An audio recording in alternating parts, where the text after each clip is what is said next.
এটা আয়াতুল কুরসি, এটা কোরআনের সবচাইতে দামি আয়াত। ৬,২৩৬টা আয়াতের মধ্যে থেকে সবচাইতে দামি আয়াত এটা।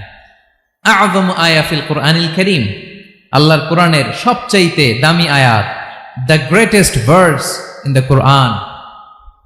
উবাই ইবনে কাব রাদিয়াল্লাহু তাআলা আনহুকে বিষ্ণু সাল্লাল্লাহু আলাইহি ওয়াসাল্লাম জিজ্ঞেস করলেন, উবাই বলো তো কোরআনের কোন আয়াতটা সবচেয়ে সেরা?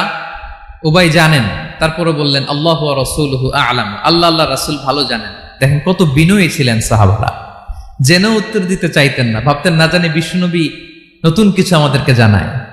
বিশ্বনবী আবার বললেন, তুমি কি জানো কোরআনের সবচেয়ে শ্রেষ্ঠ আয়াত কোনটা? এবার উবাই ভাবলেন এবার আমি উত্তরটা দিয়েই দেই। তিনি বললেন আয়াতুল কুরসি, আল্লাহু লা ইলাহা ইল্লা হুয়াল হাইয়ুল কাইয়ুম, এটা শ্রেষ্ঠ আয়াত। বিশ্বনবী খুশি হয়ে উবাই ইবনে কাবের বুকে একটা চাপড় মারলেন, এরকম আদরের চাপড়।